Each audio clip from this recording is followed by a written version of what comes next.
Shalom l'église, nous avons fini le culte. Mais je ne vois plus le frère Marc. Pasteur, ça fait 6 mois qu'on ne le voit plus ici à l'église. 6 mois c'est trop, mais moi j'ai pas le temps pour aller le voir. Pasteur, c'est un frère qui aime l'église, assurément il y a un problème. Qui connaît là où le frère vit?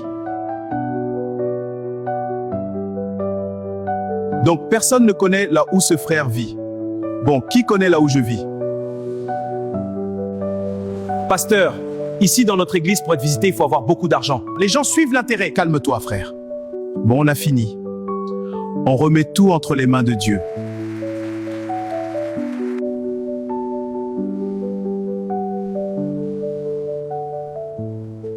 Ô Seigneur, moi qui partais à l'église tous les jours, voici je suis malade, aucun frère me visite, même pas les diacres.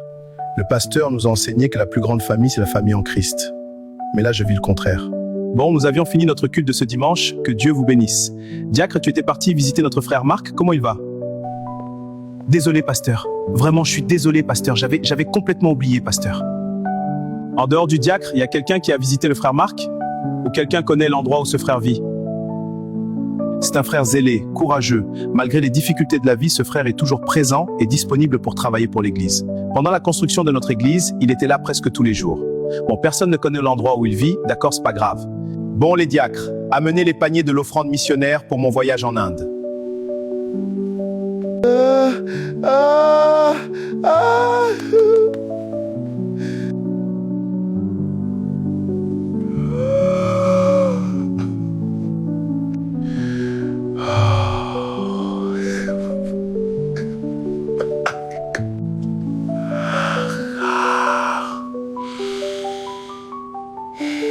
Le frère Marc était bel et bien mort. Un service social avait pris l'engagement pour l'enterrer. Il est mort du paludisme, car il n'avait rien pour se traiter correctement. Il est mort seul dans son lit.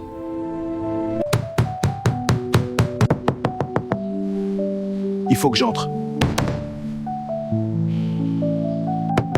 Frère Marc, ouvre la porte, c'est le diacre Simon. Je dois le voir avant d'aller à l'église ce dimanche. Le pasteur va encore me poser la question. Monsieur, que cherchez-vous? Je cherche le frère Marc. Il prie avec nous. Mais il était mort, il vivait dans l'autre porte. Quoi mort? Comment ça? Ah.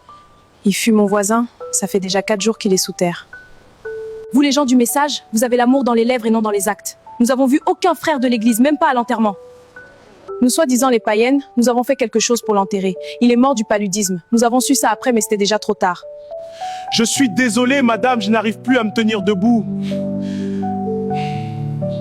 Tu dois t'en aller avant que les gens du quartier te lapident. Va vite. Bienvenue au tabernacle de l'amour, où l'amour de Dieu nous unit. Ici, nous trouvons la force et la joie dans l'amour fraternel. Pasteur, le diacre dehors nous a dit que le frère Marc était déjà mort et enterré par les gens de son quartier. Quoi? Mes frères, l'amour n'est pas une récitation ni une chanson, mais l'amour c'est une vie. Quand un frère est malade, chacun reste dans son coin. Quand il meurt, nous venons à la veillée avec des cotisations dans des belles voitures. Mon frère, aide ton frère quand il vit encore. Aimons-nous, vivons.